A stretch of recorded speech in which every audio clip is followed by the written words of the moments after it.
Hello everyone, स्वागत है आप सभी का टीसीएस पाठशाला के इस यूट्यूब चैनल पे। मैं प्रिंस पांडे हाजिर हूँ एक बार फिर से मैथ्स की सीरीज़ का 8वां पार्ट लेके। ठीक है, 7 पार्ट हम लोगों ने अपने कंप्लीट कर लिए। लगातार 15 पार्ट हम लोग कंप्लीट करेंगे 1 नवंबर से 15 नवंबर तक। ठीक है, तो लगातार आप सीरीज को फॉलो कर रहे हैं और लगातार फॉलो करते रहिए। आपके इस 7 दिनों में आपने जो सीरीज को फॉलो किया, इससे आपकी स्पीड में क्या चेंज आया है ना, आपको कुछ फ़ायदा मिल रहा है कि नहीं, इसको आप कमेंट के माध्यम से ज़रूर बताया करिए। ठीक है, आपकी स्पीड में बढ़ोतरी हो रही है या नहीं, है ना, आपको अप्रोच पसंद आ रहे हैं, जो हम लोग कैसे क्वेश्चन को जल्दी सॉल्व करना है। ठीक है, तो जो यहाँ पे सिखाया जाता है उसको आप अगले आने वाले सवालों में अप्लाई किया करिए, जिससे आपको पता चलेगा कि क्या जो यहाँ पे किया था उसको आगे भी अप्लाई कर सकते हैं या नहीं। ठीक है, तो इन सारी बातों को बताइएगा। कहाँ पे आपको अभी समस्या समझ में आ रही है ना, किस चैप्टर में ज़्यादा समस्या आ रही है उसको भी बताइएगा, तो उसको भी आने वाले सीरीज में हम लोग कंटिन्यू करेंगे और उसको भी कवर कर लेंगे। ठीक है, जिससे परीक्षा में जाने से पहले आपका वेल कंप्लीट होना चाहिए सिलेबस, जिससे एक भी सवाल आपको बाहर से ना देखने को मिले। ठीक है, चलिए आज की सीरीज का स्टार्ट करेंगे और आपका पहला सवाल आपकी स्क्रीन के ऊपर ये रहा। चलिए, पहला सवाल दिख रहा है, एवरेज का सवाल है, फटाफट से पढ़ेंगे और जवाब देंगे। 20 मैचों के लिए एक क्रिकेटर का औसत स्कोर 52 रन है। उसका उच्चतम स्कोर अपने सबसे कम स्कोर से 120 रन अधिक है। इन दोनों पारियों को अगर छोड़ दिया जाए तो शेष 18 मैचों का औसत 50 रन है। तो आपको बताना है कि उसका जो हाईएस्ट स्कोर है वो कितना है। ठीक है, ये सवाल आपको सारे मॉक टेस्ट में मिला होगा। ठीक है, अच्छा सवाल है, किसी ने भेजा था तो उसको हम लोगों ने यहाँ पे आपको इंक्लूड कर लिया है। ठीक है, इस तरह के सवाल आपको परीक्षा में बार बार देखने को मिल रहे हैं, तो आइए इसको देख लेते हैं कैसे करेंगे जिससे जल्द से जल्द ये सवाल हो जाए। चलिए, एवरेज में एक कॉन्सेप्ट होता है, वो आपको याद रखना है। अगर नंबर को एवरेज से गुणा कर देते हैं तो मिल जाता है टोटल। क्लियर बात, ये बहुत जबरदस्त कॉन्सेप्ट है, ये आपके दिमाग में होना चाहिए। 20 मैच तो नंबर कितने हैं 20, इनका औसत कितना है 52, तो इसका टोटल कितना हो जाएगा भाई, 52 का डबल 104 और 1040। क्लियर बात, 20 मैचों का जो टोटल आया वो 1040 रन है। आगे कह रहा है कि दो अगर पारियों को छोड़ दिया जाए, 2 पारी छोड़ देंगे तो पारी कितनी रहेगी अब 18, और इसका औसत कितना है भाई 50। तो यहाँ से टोटल कितना आया 18 पंचे 90 यानी 900 आ जाएगा। क्लियर है, 900 आ जाएगा। ठीक है, अब देखिए ये 1040 से 900 हो गया, तो कितने का चेंज आया भाई 140 घट गया।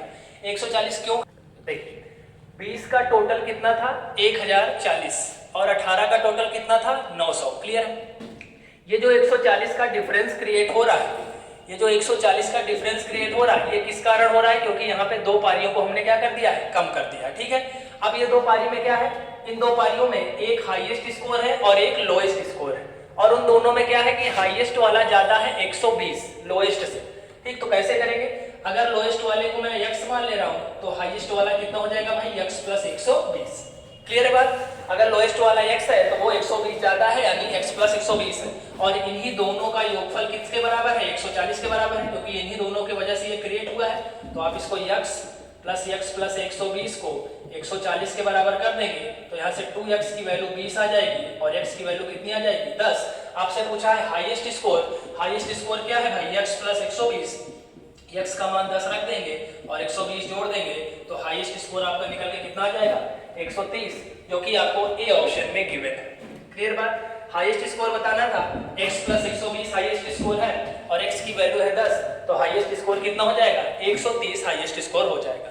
क्लियर है, चलिए अगर लोएस्ट स्कोर यहीं पे पूछता तो लोएस्ट स्कोर कितना है x और x की वैल्यू कितनी है 10, तो लोएस्ट स्कोर आपका कितना हो जाता 10। क्लियर है, आई होप आज के बाद ये सवाल अब जब भी मिलेगा तब आप परेशान नहीं होंगे, इसका उत्तर आप निकाल लेंगे। क्लियर, चलिए बढ़ेंगे अगले सवाल की तरफ, और अगला सवाल आपकी स्क्रीन के ऊपर ये रहा। चलिए क्या बोल रहा है, फटाफट से पढ़ेंगे और जवाब देंगे। एक पाइप 4 घंटे में एक टैंक को भर सकता है, लेकिन टैंक की तली में रिसाव के कारण टैंक को भरने में 1 घंटे अधिक लगता है, तो कितने समय में पूरा टैंक खाली हो जाएगा। क्लियर बात, इसके लिए आपको छोटा सा एक ट्रिक याद रखना है और 1 सेकंड के अंदर उत्तर निकल के आएगा, a into B upon a minus B. इसको याद रखिएगा।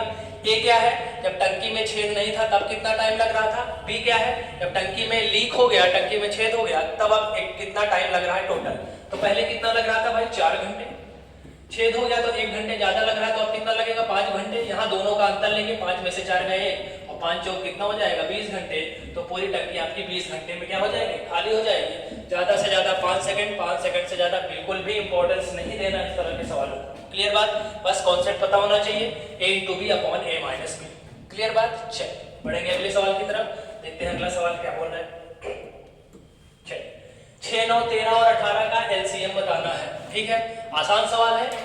इस तरह के सवालों में आपको केवल स्पीड दिखानी है, जल्दी से जल्दी उत्तर निकालना है। ठीक है, अब देखिए 6 का मतलब क्या है भाई 2 × 3, 9 का मतलब क्या है 3 × 3, 13 का मतलब क्या है 13 एक अभाज्य संख्या है, किसी से नहीं कटता है, और 18 का मतलब क्या है 2 3 6 6 3 18। एलसीएम निकालना है तो एलसीएम में क्या होगा, जिस भी नंबर को पकड़ेंगे वो किस नंबर में सबसे ज्यादा बार आया है उसी को ले लेते हैं। ठीक है, जैसे अगर मैं 2 की बात करूं तो 2 मैक्सिमम कितनी बार आया है, 1 ही बार आया है, तो 1 बार आप ले लेंगे।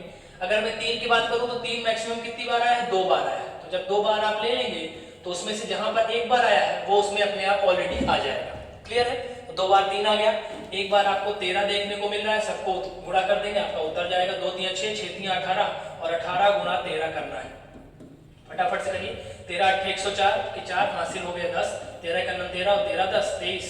तो आपको जो उत्तर निकल के आने वाला है वो निकल के आने वाला है 234, क्योंकि आपको सी ऑप्शन में देखने को मिल रहा है। क्लियर है, एलसीएम एचसीएफ से सवाल जरूर आएंगे, चाहे फ्रैक्शन का एलसीएम एचसीएफ पूछ ले या फिर डेसिमल का पूछ ले या फिर ये सीधे सीधे भी दे सकता है। क्लियर है, तो आपको सारी बातें क्लियर होनी चाहिए। आई होप ये क्लियर हो गया होगा। चलिए बढ़ेंगे अगले सवाल की तरफ और देखते हैं अगला सवाल क्या कह रहा है। चलिए, सिंप्लीफिकेशन के सवाल भी परीक्षा में जरूर देखने को मिलेंगे। इस तरह के सवालों में टाइम वेस्ट नहीं करना है, स्पीड दिखानी है और जल्दी लाना है। चलिए 24 से भाग करना है, 24 से भाग कर दिए, 24 दूना 48, 5 बचेगा 57 और 24 3 48, फिर से 9 बचेगा 96 और 24 चौको 96, तो 234 हो गया गुणा 13 माइनस 703 घटा देता है। चलिए इसको देख लीजिए, 13 चौको 52 के 2 हासिल 5, 13 3 39 5 44 के 4 हासिल 4, 13 दूना 26 26 4, इसमें से 703 आपको घटाना है। 3042 में से 703 घटाइए फटाफट से, 12 में से 3 गया कितना हो जाएगा 9, यहाँ बचेगा 3 और 30 में 7 गया 23, 2339 आ गया आपको।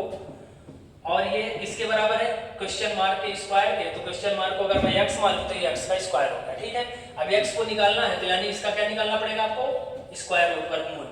9 किसी के लास्ट में आ रहा है तो यानी 9 किसमें आपको मिल सकता है, या तो 3 में या तो 7 में। क्लियर है, 9 किसके वर्ग के लास्ट में आता है, या तो 3 में या तो 7 में। वर्गमूल में आपको बताया लास्ट में 2 हम घटा देते हैं, 23 बचा। 23 कहाँ मिलेगा भाई, या तो 4 के स्क्वायर में मिलेगा या तो 5 के स्क्वायर, यानी दोनों के बीच में मिलेगा। छोटा वाला नंबर पकड़ो, या तो 43 होगा इसका उत्तर या तो 47 होगा। क्लियर है बात। अब 47 मुझे पहले से ही दिख रहा है तो मैं 47 मार के आगे बढ़ सकता हूँ। ठीक है, बाकी उत्तर निकालना है तो 5 चौक 20, मैंने बताया था तुलना करनी है, बड़ा वाला उत्तर है तो बड़ा वाला उत्तर आपको लगा देना है 47, और इस सवाल का जो सही जवाब है वो बिल्कुल क्या है 47। ठीक है, 2339 का वर्गमूल कैसे निकलेगा वो मैंने समझाया आपको, और इसका उत्तर आपको कितना मिल जाएगा 47 मिल जाएगा। क्लियर है, 47 का जो वर्ग होता है वो होता है 2339। क्लियर है बात, फटाफट से नोट करेंगे और बढ़ेंगे अगले सवाल की तरफ। फटाफट नोट करिए।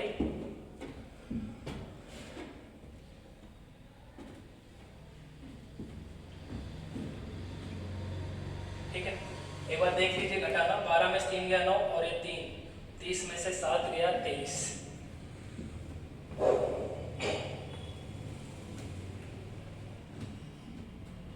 3042 में से 703 घटेगा तो 2339 आ रहा है। ठीक है, 24 दूना 48, 5 बचा 57, 24 3 48, 24 चौको 96। ठीक है, चलिए क्लियर हो गया होगा। बढ़ेंगे अगले सवाल की तरफ। चलिए अगला सवाल आपकी स्क्रीन के ऊपर ये रहा,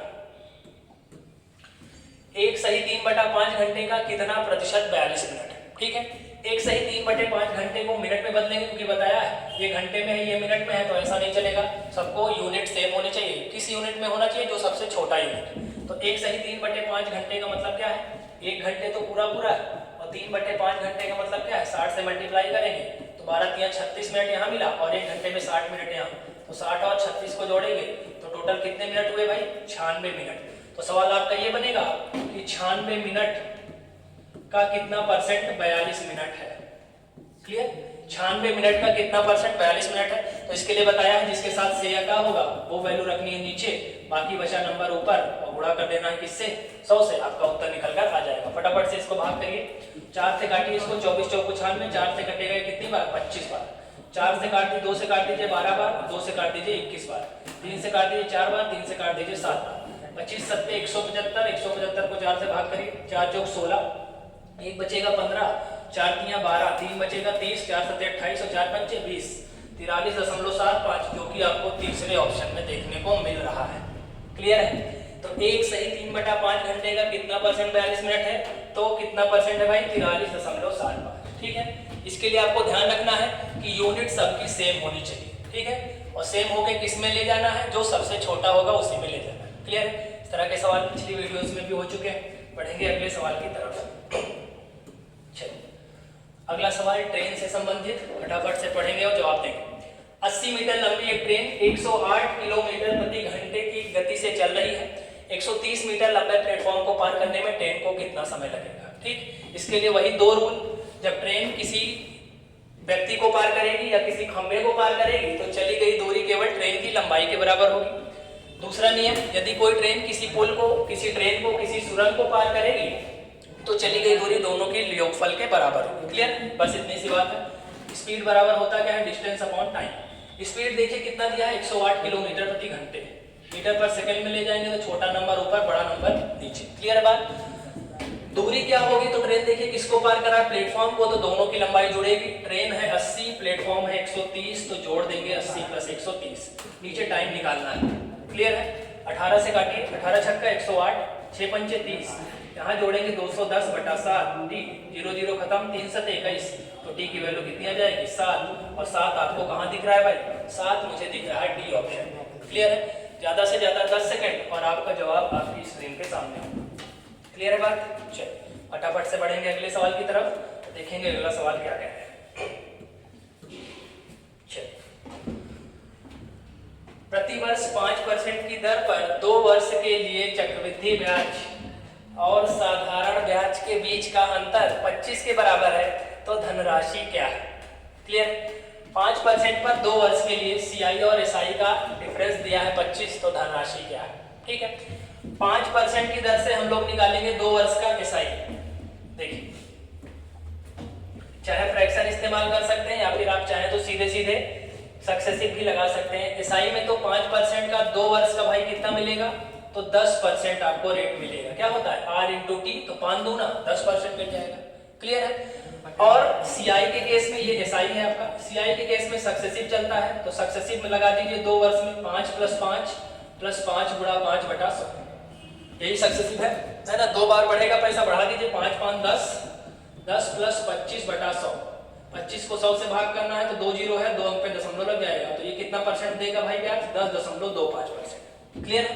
एसआई वाला 10% ब्याज दे रहा था, सीआई वाला दे रहा है 10.25%। कितने का अंतर है? तो आप कहेंगे 0.25% का अंतर है। ठीक है, हमारे अकॉर्डिंग परसेंट में 0.25 का अंतर है, जबकि प्रश्न में ये कितना दिया है? 25 का अंतर दिया गया है। क्लियर है? कितने का अंतर है भाई? 25 का अंतर है। तो धनराशि का मतलब है 100% की वैल्यू निकालनी है। 0.25 बराबर 25 है, अगर मैं दशमलव यहाँ से हटा दूं तो 2 0 उधर जाके बढ़ जाएगा, तो 2500 हो जाएगा। 25 से काट दूंगा, 1% कितना आ जाएगा भाई? 100। मुझे चाहिए धनराशि यानी 100%, तो 100 में 100 का गुणा कर दीजिए सीधे सीधे और आपका उत्तर निकल कर आ जाएगा भाई 10,000। और 10,000 आपको कहाँ दिया गया है? 10,000 आपको बी ऑप्शन में दिया गया है। क्लियर है बात? बी ऑप्शन आपका बिल्कुल सही उत्तर हो जाएगा। ठीक है, 20 सेकंड ज्यादा से ज्यादा लगने चाहिए। एसआई तो आसानी होता है, 5% अगर 2 वर्ष का ब्याज है तो 5 दूना 10% एसआई मिलेगा। सीआई के लिए 2 वर्ष में सक्सेसिव लगा दीजिए, 5 + 5 + 5 × 5/100, तो यहाँ से आपको जो रेट मिल के आएगा वो मिल के आएगा 10.25%। ठीक है, दोनों में कितने का अंतर है? 0.25% का। 0.25% है 25, तो यहाँ से 100% की वैल्यू कितनी हो जाएगी? 10,000 हो जाएगी। क्लियर बात? इस तरह के सवालों को ध्यान रखेंगे और बिना टाइम वेस्ट किए बढ़ेंगे अगले सवाल की तरफ। चलिए, एज का सवाल आपकी स्क्रीन के सामने दिख रहा है, फटाफट से जवाब देंगे। ठीक है, एक पिता अपने पुत्र की आयु का 7 गुना है। एक पिता अपने पुत्र की आयु का 7 गुना है। 4 वर्ष बाद उनकी आयु का योग 56 होगा, तो पुत्र की वर्तमान आयु क्या है? फटाफट से जवाब देंगे। देखिए पिता अपने पुत्र की आयु का कितना है 7 गुना है, यानी फादर और सन में कितने का रेशियो है भाई 7:1। ठीक है, 7 गुने का मतलब क्या है 7/1, यानी पिता 7 तो पुत्र 1, रेशियो आ गया। 4 वर्ष बाद उनकी आयु का योग 56 होगा। अब ये रेशियो में है तो इसको मानना पड़ेगा 7x और इसको मान लिया मैंने x, तो 4 वर्ष बाद हमारे अकॉर्डिंग कितना हो जाएगा 7x + 4, ये पिता हो गया फादर, और इसी तरह 4 वर्ष बाद सन कितना हो जाएगा, तो आप बोलोगे x + 4। इन दोनों का योगफल निकालो, 7x 8x और 4 4 8, हमारे अकॉर्डिंग ये योगफल होगा। प्रश्न में योगफल कितना दिया है 56, तो 8x की वैल्यू 56 में से 8 गया 48, 8 6 48, x की वैल्यू कितनी आ गई आपको, बोलोगे आप x की वैल्यू आ गई 6। कह रहा पुत्र की वर्तमान आयु बताइए, पुत्र मैंने कितना माना है x और x की वैल्यू कितनी आ गई है 6, तो आपका उत्तर कितना हो जाएगा भाई 6 वर्ष, आपका बिल्कुल सही जवाब हो जाएगा। क्लियर है, ज्यादा से ज्यादा 15 सेकंड, 15 सेकंड से ज्यादा बिल्कुल भी नहीं देना है। ठीक है, चलिए एज के सवाल परीक्षा में एक जरूर देखने को मिलेंगे, फटाफट से हो जाएगा। ठीक है, चलिए बढ़ेंगे अगले सवाल की तरफ, देखते हैं अगला सवाल क्या कह रहा है। 7 8 11 8 7 12 8 12 7 11 14 8 आंकड़े का बहुलक बताइए। ठीक है, बहुलक, माध्यिका और माध्य और पराश या परिशर। ठीक है, इन चारों में से भी आपको सवाल जरूर देखने को मिलेगा। बहुलक क्या होता है, कोई भी नंबर आपको कोई भी सीरीज में नंबर दे दिया जाएगा, तो जो सबसे ज्यादा बार आया है ना, जिसकी फ्रीक्वेंसी सबसे ज्यादा है, यानी जिसकी बारंबारता सबसे ज्यादा है, वही बहुलक है। अब आप इसमें देख लीजिए कौन सबसे ज्यादा आपको दिख रहा है, तो मैं देखूंगा तो 8 1 बार, 2 बार, 3 बार और 4 बार, 4 बार 8 आया है और यही मुझे सबसे ज्यादा दिख रहा है, तो इसका बहुलक कितना हो जाएगा भाई 8 हो जाएगा। क्लियर, जो सबसे ज्यादा बार आएगा वही बहुलक है। क्लियर है, बहुत आसान होता है, बस ध्यान रखना है बहुलक को क्या होता है, जो सबसे ज्यादा बार आया वही बहुलक है। क्लियर है बात, 5 सेकंड से ज्यादा इसको नहीं देना है। चलिए अगला सवाल आपकी स्क्रीन के सामने ये रहा। 10% साधारण ब्याज की दर से 30,000 रुपए की राशि 50,000 करने के लिए कितने समय की आवश्यकता होगी। क्लियर है बात, ये कह रहा है कि अगर 30,000 रुपए जमा करें तो ये बन जाए कितना भाई 50,000। तो जो जमा करते हैं वो प्रिंसिपल, जो निकलता है वो अमाउंट, इसका अंतर निकालेंगे तो ब्याज मिल जाएगा, तो यानी ब्याज कितना दिख रहा है भाई 20,000 रुपए। ठीक है, तो बस फार्मूले में रख दो, साधारण ब्याज बराबर मूलधन कितना है 30,000, रेट दिया है 10%, टाइम हमसे पूछा है, बटा कर देना है 100। ठीक, अगर मैं देखूं ध्यान से तो 4 जीरो सामने सामने कट जाएगा। ठीक है, 10 दहम 100 हो जाएगा आपको, 10 दूना 20 और नीचे आ जाएगा 3, तो 20/3 वर्ष, और 20 को 3 से भाग करूंगा तो मुझे मिलेगा 6.66 वर्ष, जो कि आपको दूसरे ऑप्शन में दिख रहा है। ठीक है, तो 20/3 का मतलब क्या है भाई 6 सही 2/3 वर्ष, या इसी को 6.66 वर्ष भी कह सकते हैं। क्लियर है, सिंपल इंटरेस्ट का फार्मूला याद होना चाहिए। Simple interest is equal to होता है principal into rate into time divided by 100। ठीक है, मूलधन गुणा दर गुणा समय बटा 100, और सवाल का उत्तर आपको 20 सेकंड के अंदर दे देगा। चलिए बढ़ेंगे अगले सवाल की तरफ, और अगला सवाल आपकी स्क्रीन के सामने ये रहा। 4830 रुपए की राशि को 3 बच्चों में बराबर बांटा जाना था। ए व बी के हिस्से का अनुपात 4:5, बी व सी के हिस्से का अनुपात 9:16, तो पूछ रहा है कि बी का धनराशि कितना है। क्लियर है, आसान सवाल है। फिर से अब ध्यान से अगर यहाँ पे आप देखें तो ए बी और सी, ध्यान से देखिए बी 2 बार आया, बी कितनी बार आया भाई 2 बार आया। देखिए यहाँ पे बी कितना है 5, जबकि यहाँ पे कितना है 16, तो आपको बताया गया है कि यहाँ पर बी कितना है भाई 9। ठीक है, तो जो 2 बार आएगा तो उसको मिलाकर हमको सेम बनाना पड़ेगा एक बार में, और जो 2 बार आता है उसको हमेशा बीच में लिखते हैं। पहले वाले में ए बी का रेशियो कितना है भाई 4 और 5, दूसरे वाले में कितना है 9 और 16, मिलाएंगे और एबीसी का रेशियो निकालेंगे। एबीसी का रेशियो निकालने के लिए गुणा करने का तरीका देखिए, पहले इसका इससे गुणा 9 चौक 36, फिर इसका इससे गुणा 9 पचे 45, फिर इसका इससे गुणा और 16 पंचे 80, ये आपका रेशियो हो जाएगा। क्लियर है, कोई वैल्यू कट रही होगी तो काट देंगे, नहीं कट रहा है तो यहीं पर ऐसे छोड़ देंगे। क्लियर बात, चलिए अब देखिए, यानी हमारे अनुसार ए को 36 मिलेगा, बी को 45 मिलेगा और सी को कितना मिलेगा 80। तो कितना बांटा हमने, इसको जोड़ लीजिए, 80 40 120 और 5 125, और 125 में 36 जोड़ देंगे, तो 125 में 36 जोड़ देंगे तो टोटल आ जाएगा हमारे अकॉर्डिंग 161, और 161 यूनिट की वैल्यू यहाँ पर आपको दी गई है 483 और 1 जीरो, ठीक 4830। अब यहाँ पर मैं ध्यान से देखूं तो 161 का 3 गुना होता है 483। क्लियर है बात, 16 3 48 और 3 का 3, आगे जीरो दिख रहा है, तो 1 यूनिट की वैल्यू कितनी आ जाएगी भाई 30। किसका हिस्सा पूछा है, बी को कितनी धनराशि, तो बी का हिस्सा हमारे अकॉर्डिंग कितना है 45 यूनिट। तो अगर 1 यूनिट अगर 30 है तो 45 यूनिट कितना हो जाएगा, 45 गुणा से 30 गुणा कर दीजिए, 3 पचे 15 और 3 चौको 12 13, तो 1350 रुपए आपका बिल्कुल सही उत्तर हो जाएगा। क्लियर है। जो 2 बार आएगा तो उसको 2 बार को क्या करना है, एक बार बनाना है। और एक बार कैसे बनाएंगे, तो जो 2 बार वैल्यू आई है उसको बीच में लिख करके इस टाइप से आपको गुणा करना है, बिल्कुल सेम फॉर्मेट में, और ABC का रेशियो आ जाएगा। टोटल आपको गिवन है यहाँ पे, तुरंत कंपैरिजन करके 1 यूनिट की वैल्यू B निकालना है। तो B को यहाँ पर 45 मिला है, तो 45 यूनिट की वैल्यू रियल वैल्यू निकल जाएगी। क्लियर। अगर C पूछता तो हम लोग किसकी वैल्यू निकाल देते, 80 यूनिट की वैल्यू निकाल देते, क्योंकि 1 यूनिट अगर 30 है तो हमसे चाहे जो पूछेगा हम उसकी यूनिट रियल वैल्यू में बदल सकते हैं। क्लियर, समझ में आ गया होगा। बढ़ेंगे अगले सवाल की तरफ, और अगला सवाल आपकी स्क्रीन के सामने। माध्यिका से सवाल मैंने कोशिश किया है कि माध्यिका, माध्य, बहुलक, परिसर, इन सब को लेकर के आपको चलता चलूं, जिससे आपको सारे डाउट आपके क्लियर होते रहे। देखिए 1 3 5 7 9 की माध्यिका बतानी है। इसमें मैंने आपको बताया सबसे पहले नंबर को असेंडिंग फॉर्म में लिख लेना है। तो ये वाला तो आसान है क्योंकि ये पहले से ही असेंडिंग ऑर्डर में लिखा हुआ है, ठीक है, छोटे से बड़े की तरफ लिखा हुआ है। अब इसमें पदों की संख्या, नंबर ऑफ टर्म्स कितने हैं, तो आप कहोगे 5, और 5 एक क्या है भाई, विषम संख्या है। जब पदों की संख्या विषम होती है तो उस केस में माध्यिका क्या होती है, तो उस केस में माध्यिका होती है n+1 बटा 2वां पद, ठीक है, यानी 5 + 1 यानी 6, और 6 का आधा कितना हो जाएगा 3। तो मुझे तीसरे पद का मान बताना है, और तीसरा पद यहाँ पे कितना दिख रहा है 5, और 5 आपको ऑप्शन में कहाँ दिख रहा है, पहले ऑप्शन में। तो इस सवाल का जो उत्तर हो जाएगा वो हो जाएगा 5। क्लियर बात, यानी जो सवाल की माध्यिका है वो कितनी हो जाएगी, 5 हो जाएगी। ठीक है, आसान सा सवाल है। बढ़ेंगे अगले सवाल की तरफ।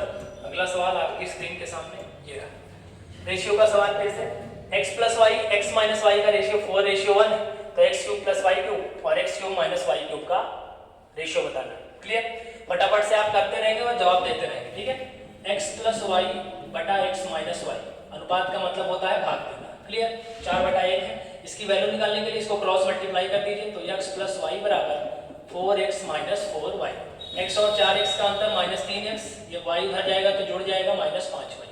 तो यहाँ से x और y का मान जो निकल के आएगा वो 5/3 आ जाएगा। क्लियर, यानी x का मान 5 तो y का मान 3। अब मुझे क्यूब में बताना है, क्यूब में बताना है तो फटाफट क्यूब कर दीजिए इसका। ठीक, x का मान 5 है तो 5 का क्यूब हो जाएगा 125, और y की वैल्यू 3 है तो इसका क्यूब हो जाएगा 27।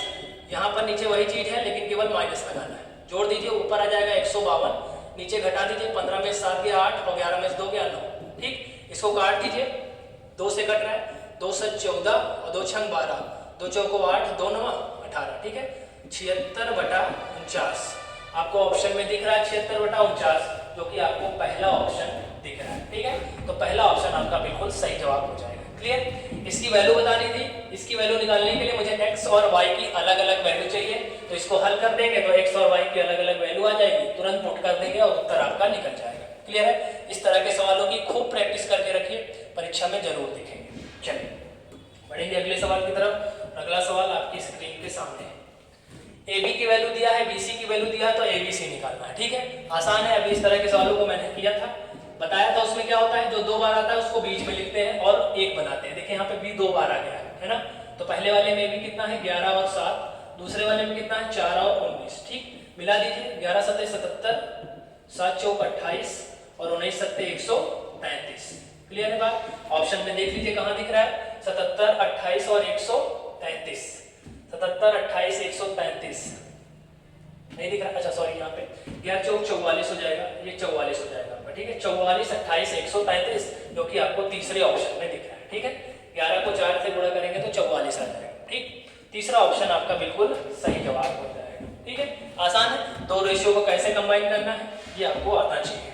चलिए अगला सवाल क्या कह रहा है, देखिए 2 संख्याओं का गुणनफल 216 है और उनका लासा 36 है, तो मासा बताना है। ठीक है, फिर वही चीज, कॉन्सेप्ट पता है कि नहीं, तो कॉन्सेप्ट में बताता रहा हूं अपने सारे वीडियोस में। पहली संख्या गुणा दूसरी संख्या बराबर एलसीएम गुणा एचसीएफ, ये होता है।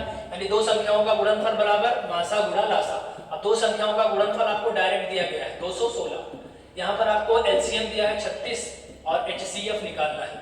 36 छक्का होता है 216, सीधे सीधे कट के आपका एचसीएफ यानी मासा निकल के आने वाला है कितना 6, जो कि आपको बी ऑप्शन में दिख रहा है। क्लियर है, जरूरत है तो इन सब कॉन्सेप्ट को जानने की और दिमाग में अपने सेट करने की। ठीक है, बाकी तो फटाफट 10 सेकंड में उत्तर निकल कर आने वाला है। ठीक है, बढ़ेंगे अगले सवाल की तरफ। अगला सवाल आपकी स्क्रीन के सामने है, फटाफट से देखेंगे और जवाब देंगे। एक व्यक्ति 4 घंटे में धारा की विपरीत दिशा में 24 किलोमीटर जाता है और 4 घंटे में धारा की दिशा में 72 किलोमीटर जाता है। क्लियर है? तो कह रहा है व्यक्ति की गति बताइए।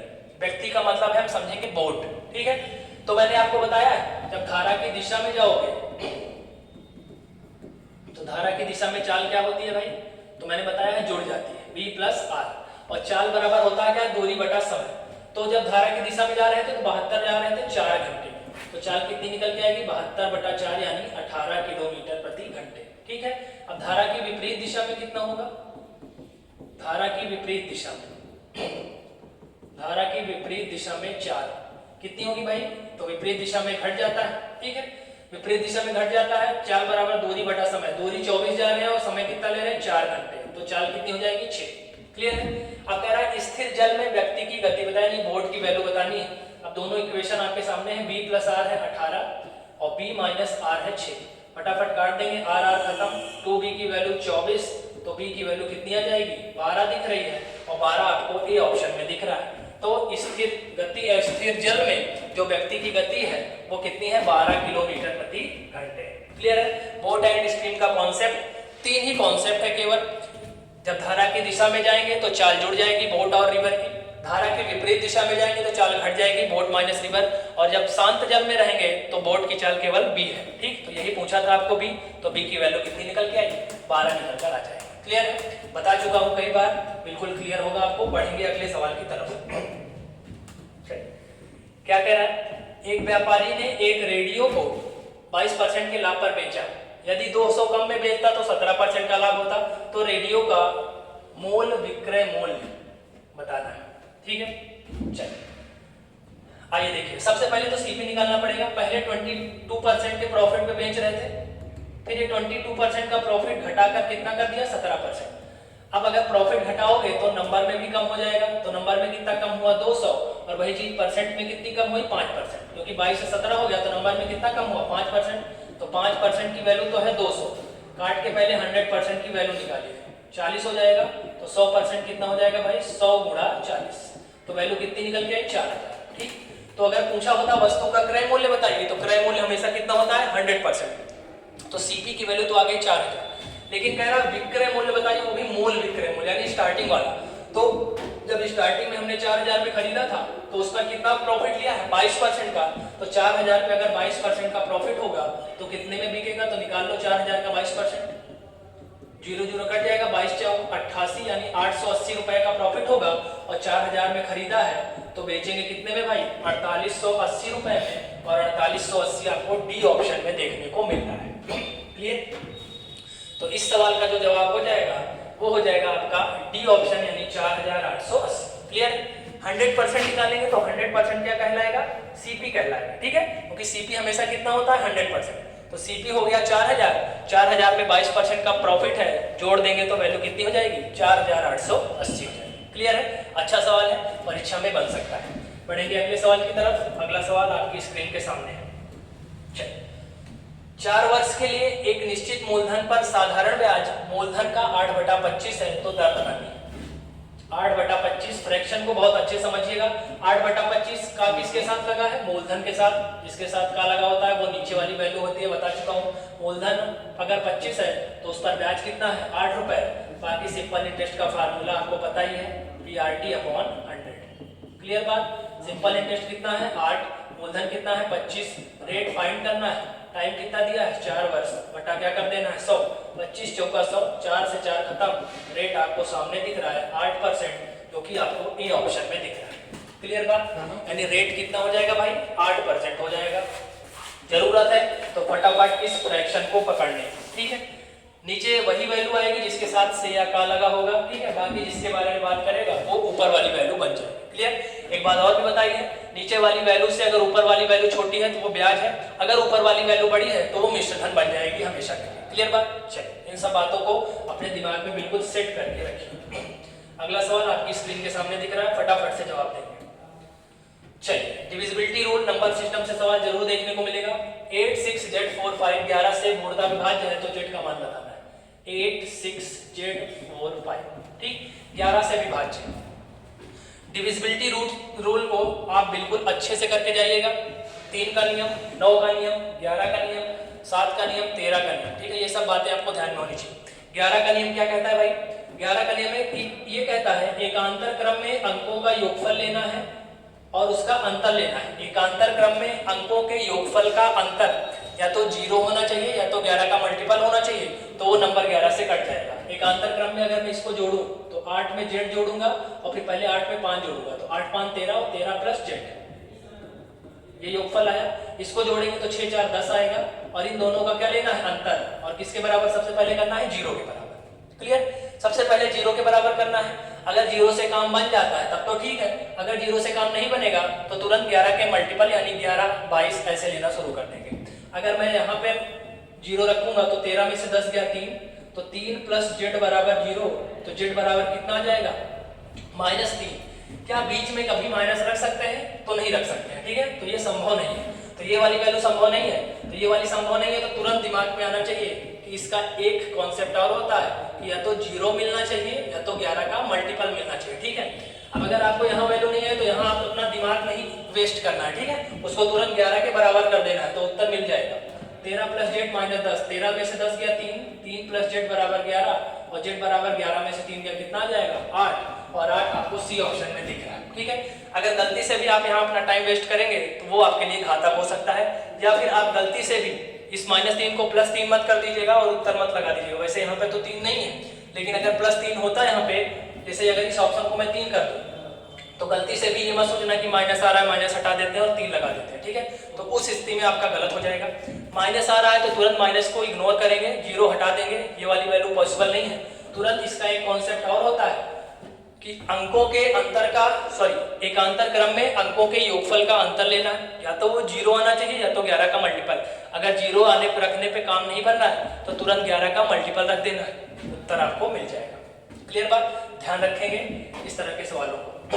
चलिए अगला सवाल आपकी स्क्रीन के ऊपर दिख रहा है, फटाफट से बनाइए। आयशा किसी काम को 10 दिनों में कर सकती है, वो 6 दिन काम करती है फिर काम छोड़ देती है। शेष काम सुमन 2 दिनों में पूरा करती है, तो सुमन अकेले काम को कितने दिनों में कर सकती है? ठीक है, अक्सर आपको इस तरह के सवालों में समस्या होती है। बाकी इस सवाल के कॉन्सेप्ट अगर आपको आते हैं तो इस सवाल में कुछ नहीं। देखिए आयशा कितने दिन में कर रही है? 10 दिन। आयशा 10 दिन में कर रही है, मैं मान रहा हूँ 10 दिन में ये एक दिन में एक काम करती है, तो 10 दिन में कितना काम करेगी? 10 काम करेगी। ठीक, आप एक रखना चाहे एक रख लीजिए, 2 रखना चाहे 2 रखिए। 2 रखेंगे तो 20 काम हो जाएगा, 3 रखेंगे 30 काम हो जाएगा, जो इच्छा हो वो रख दीजिए, कोई दिक्कत नहीं। यानी आयशा एक दिन में एक काम कर रही है, यानी आयशा की क्षमता कितनी है? 1 हमारे अकॉर्डिंग। अब वो कितने दिन काम करती है? 6 दिन करती है भाई, तो 6 दिन में कितना कर देगी? 6 दिन का काम। अगर एक दिन में एक काम करती है तो 6 दिन में भाई 6 काम कर देगी। क्लियर है? 10 काम था, 6 काम कर दिया, तो बचा कितना? 4 काम। अब ये 4 काम कौन कर रही है? सुमन, क्योंकि वो चली गई कितने दिन में? 2 दिन में। तो सुमन की क्षमता निकाल लीजिए। सुमन की क्षमता, काम 4 है, 2 दिन में निपटा दे रही है, तो यानी सुमन की क्षमता कितनी है भाई? 2।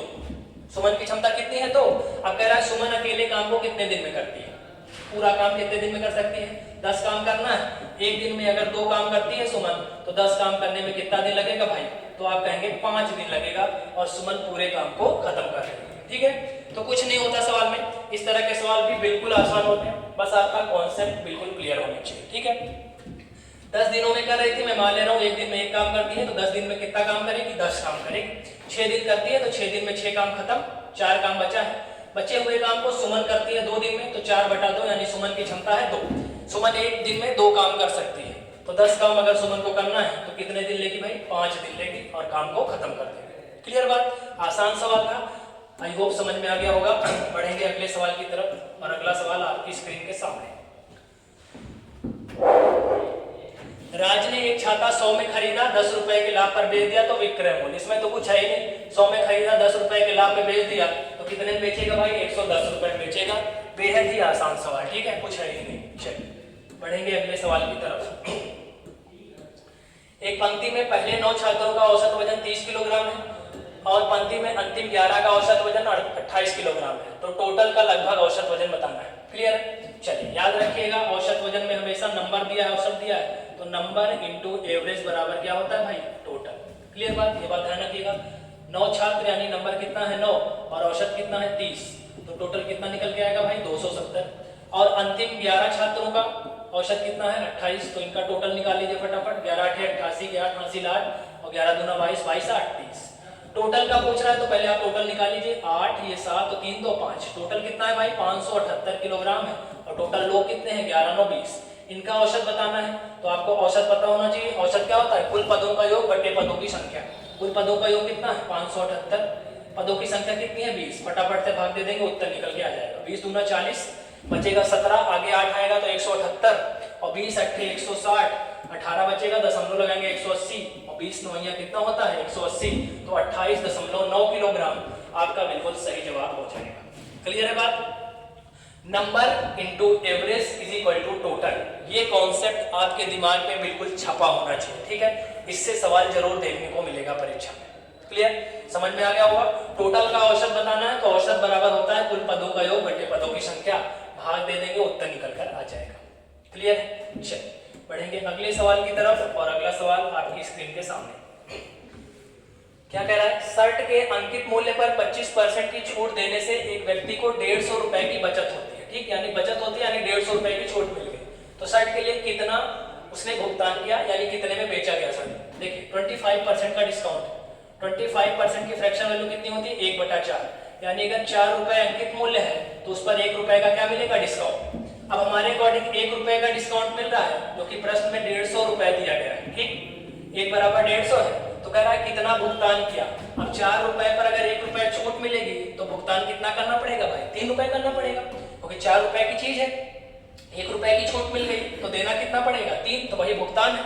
1 बराबर 350 है तो क्या 3 यूनिट की वैल्यू नहीं निकाल सकते, 3 गुणा 350 कर दे 150 कर देंगे तो आपका उत्तर कितना निकल के आ जाएगा 450, जो कि आपको अंतिम ऑप्शन में दिख रहा है। क्लियर बात, आसान सवाल है। फ्रैक्शन पर कमांड जरूरी है तभी चीजें बेहतर ढंग से हो पाएंगी जल्दी जल्दी। क्लियर है बात, आई होप बिल्कुल क्लियर हो गया होगा।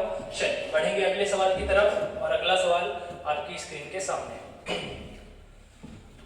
गोली का पृष्ठीय क्षेत्रफल दिया गया है 1386 सेंटीमीटर स्क्वायर, तो आयतन बताना है। क्लियर, फार्मूले सारे दिमाग में छपे होने चाहिए, बिल्कुल भी इधर उधर नहीं करना है। गोले का पृष्ठीय क्षेत्रफल, गोले का पृष्ठीय क्षेत्रफल होता है 4 पाई आर स्क्वायर। क्लियर बात, और गोले का आयतन कितना होता है 4/3 पाई आर क्यूब, ठीक। तो पृष्ठीय क्षेत्रफल हमारे अकॉर्डिंग है 4 पाई आर स्क्वायर और इसकी आपको वैल्यू दी गई है 1386, ठीक है।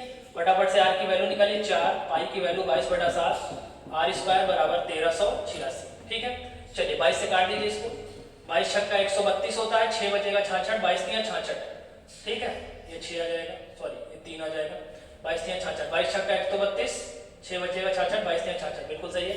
अब देखिए 4/7 गुणा आर स्क्वायर बराबर मिल रहा है हमको 63, तो आर स्क्वायर बराबर क्या मिलेगा 7 गुणा 63/4। क्लियर है बात, 7 तिया 21 के 1 हासिल 2, 7 छंग 42, 42 2 44/4। आर स्क्वायर अगर 441/4 है तो आर मतलब इसका वर्गमूल लेना पड़ेगा, 441 का वर्गमूल 21 और 4 का वर्गमूल 2, तो रेडियस कितनी निकल गया भाई 21/2 या 10.5 भी बोल सकते हैं। क्लियर, तो 21/2 हो गई। आयतन बताना है, आयतन मैं यहाँ बता रहा हूँ आपको। देखिए आयतन कितना होता है 4/3 पाई आर क्यूब, तो 4/3 पाई की वैल्यू रख दीजिए 22/7, आर का मान कितना दिया भाई 21/2, तो क्यूब करेंगे तो कितना हो जाएगा 21/2 गुणा 21/2 और गुणा 21/2, 3 बार गुणा कर देंगे, काट दीजिए इसको, उत्तर आपको निकल के मिल जाएगा 7 तिया 21, 3 से 3 खत्म। क्लियर है, देखिए 2 दूना 4 और 4 से 4 ये खत्म, 2 से 22 कितनी बार कटेगा 11 बार। गुणा क्या करना है 11 गुणा 21 गुणा 21, ठीक, 11 गुणा 21 का स्क्वायर आपको पता होना चाहिए 441, केवल गुणा कर दीजिए उत्तर 11 का नम 11 के 1 हासिल 1, 11 चौक 44 1 45 के 5 हासिल 4 और 11 चौक 44 44 5 कितना होता है भाई 49, 4951, 4900। एक बार और गुणा देखिए 11 का नम 11 के 1 हासिल 1, 11 चौक 44 1 45 के 5 हासिल 4 और 11 चौक 44 44 4 48, तो 4851 सेंटीमीटर क्यूब, जो कि आपको सी ऑप्शन में देखने को मिल रहा है। क्लियर है बात, चलिए फटाफट से देख लीजिए, यहाँ तक विजिबल है, देखिए आजाद यहाँ तक। चलिए गोले का पृष्ठीय क्षेत्रफल कितना है भाई 4 pi r square, 4 pi r square की हेल्प से हमने निकाल लिया रेडियस। आयतन पूछ रहा है तो आयतन आपको पता होना चाहिए 4/3 पाई आर क्यूब। पाई की वैल्यू रख देनी है, आर की वैल्यू है 21/2, 3 बार गुणा कर देंगे, आपका उत्तर निकल के आ जाएगा 4851 सेंटीमीटर क्यूब। क्लियर है बात? चलिए क्लियर हो गया होगा। जरूरी है सारे फार्मूले दिमाग में सेट होने की। आज का अंतिम सवाल आपकी स्क्रीन के सामने ये रहा। चलिए, क्यू पी के 20% के बराबर है और आर क्यू के 30% के बराबर है, तो निम्न में से कौन सा विकल्प आर के 30% के बराबर है? ठीक है, बढ़िया सवाल है, फटाफट से बनाइए। क्या कह रहा है? क्यू पी के 20% के बराबर है, तो जो क्यू है वो पी का कितना है भाई? 20%। तो रेशियो निकाल लो फटाफट से। P इंटू 20% मतलब 1/5। ठीक है, तो मैं P बटा क्यू निकालना चाह रहा हूँ, या क्यू बटा P ही निकाल लो, कोई दिक्कत नहीं है। P को इधर लाओगे केवल, कोई दिक्कत नहीं है। क्यू बटा P कितना जाएगा? 1/5। क्लियर बात? चलिए आगे क्या कह रहा है? R क्यू का 30% है, तो जो R है वो कितना है भाई? क्यू का 30%। तो फिर रेशियो निकालो। R बराबर 30% मतलब 3/10, केवल क्यू को नीचे खींच लो, R बटा क्यू बराबर 3/10। ठीक, अब पी क्यू आर को एक बार मिलाओ, क्योंकि यहाँ पे क्यू 2 बार मुझे दिख रहा है। ठीक, तो जैसे ही 2 बार रेशियो में कोई चीज दिखेगी उसको मिलाकर एक बनाएंगे, यानी पी क्यू और आर निकालिए। पहले वाले मुझे पी क्यू चाहिए, क्यू पी दिया है तो पी क्यू मतलब उल्टा कर देना है, तो पी 5 है और क्यू 1 है, तो पी 5 है तो क्यू 1 है। यहाँ क्यू और आर चाहिए, तो क्यू 10 है तो आर कितना है? 3, तो ये 10 है तो ये 3। फटाफट से गुणा करिए, 10 बचे 50, 10 एकन्नम 10 और 3 एकन्नम 3। ये इसका आ गया पी क्यू आर का रेशियो। क्लियर बात? P आ गया 50, Q आ गया 10 और R आ गया 3। क्या कह रहा है? निम्न में से कौन सा विकल्प R के 30% के बराबर है? R कितना है भाई? 3 का 30% पहले निकाल लो। 3 का 30%, 0 0 खत्म, और 3 का 30% कितना आएगा? 0.9। अब इसमें से P की वैल्यू उठाइए। P की वैल्यू कितनी है? 50। 50 का कितना परसेंट 0.9 के बराबर है? वही आपका जवाब होना चाहिए। ठीक है, चलिए देखिए, अगर मैं 50 का 1.6% निकालूं तो 50 का 1.6% आपको क्या 9 मिलेगा? नहीं मिलेगा। देखिए 50 दूना 100 और 2 अठे 16, 0.8 आएगा, जबकि मुझे चाहिए 0.9, तो ये वाला ऑप्शन तो कट गया आपका। क्या 0.6 मिलेगा? तो मैं 50 का तुरंत निकालूंगा 0.6, नहीं मिलेगा। 50 दूना 100, 2 3 6, 0.3 आ जाएगा, नहीं मिलेगा, ये भी कट गया। क्या 0.8 मिलेगा? तो देखिए आप यहाँ पे 50 दूना 100, 8 रखेंगे तो 4 आ जाएगा, ये भी नहीं मिलेगा, यानी P 3 नहीं मिलेगा, तो चौथा तो अपने आप मिलेगा। अब इसका P का 1.8% निकालिए। P कितना है? 50, तो 50 का 1.8% निकालेंगे तो 50 गुणा 1.8 बटा 100, 50 दूना 100 और 2 9 कितना होता है भाई? 18। दशमलव लगा तो लगा देंगे, 0.9 चाहिए था। ध्यान से देखिए, आप 0.9 हमको मिल रहा है। किस ऑप्शन में मिल रहा है? डी ऑप्शन में मिल रहा है, तो डी ऑप्शन बिल्कुल इसका सही जवाब हो जाएगा। क्लियर है? अच्छा सवाल था, टाइम टेकिंग सवाल है, 30 सेकंड पूरा ये ले जाएगा कम से कम आपका। ठीक है, जल्दी जल्दी करेंगे। तो क्यू पी के 20% के बराबर था, आर क्यू के 30% के बराबर था, तो दो वैल्यू निकल के आ रही थी। दोनों में क्यू 2 बार आ रहा है, तो पी क्यू आर को मैंने कंबाइन कर दिया और कंबाइन रेशियो मेरा निकल के आया 50, 10 और 3। कह रहा है कि कौन सा विकल्प R के 30% के बराबर है? तो R है 3, तो 3 का 30% निकाला जब तो आया 0.9। अब इसमें से सब P के ऑप्शन दिए हैं और P की वैल्यू कितनी है? 50, तो 50 का कितना परसेंट 0.9 होगा वही निकालना है। तो डी ऑप्शन में आपको दिख रहा है कि 50 का 1.8% किसके बराबर है भाई? 0.9 के बराबर। तो आपको डी ऑप्शन वाला बिल्कुल टिक कर देना है। क्लियर है बात? चलिए, तो ये रहे आज के 25 सवाल, जो कि बहुत ज्यादा कठिन तो नहीं थे, लेकिन बिल्कुल एसएससी जीडी के स्टैंडर्ड के थे। ठीक है, तो आप कमेंट में बताइएगा कितने सही किए, कितना टाइम लगा। इस 25 सवाल को करने में आपको ज्यादा टाइम नहीं लगना चाहिए, क्योंकि सवाल मेरे ख्याल से इजी थे। ठीक है, किसी शिफ्ट में इजी, किसी शिफ्ट में थोड़ा सा मॉडरेट होता है, बस यही अंतर रहता है। 20 से 22 सवाल बिल्कुल आसान होते हैं। 2 से 3 सवालों में ऐसे आपको दिया जाता है जिससे आपको थोड़ा सोचने पे मजबूर होना पड़े। क्लियर है? बस बाकी सारी चीजें बिल्कुल सही चल रही हैं। खूब मेहनत करिए और अच्छे से प्रैक्टिस करिए, बिल्कुल आपका 25 आउट ऑफ 25 आना चाहिए। ठीक है, और आएगा भी। लगातार सीरीज को फॉलो करते हुए अच्छे से मेहनत करने पे लगातार मॉक टेस्ट देते रहिए, जिससे दिन प्रतिदिन आपकी प्रैक्टिस अच्छी हो और दिन प्रतिदिन आप प्रोग्रेस की तरफ बढ़ते रहें। क्लियर है? तो कल की क्लास में मिलेंगे 25 और अच्छे सवालों के साथ। वीडियो कैसा लगा जरूर बता दीजिएगा। अच्छा लगा होगा तो वीडियो को लाइक शेयर कर दीजिएगा, और चैनल पर अगर नए होंगे तो चैनल को सब्सक्राइब कर दीजिएगा। ठीक है, मिलेंगे कल की क्लास में, तब तक के लिए धन्यवाद।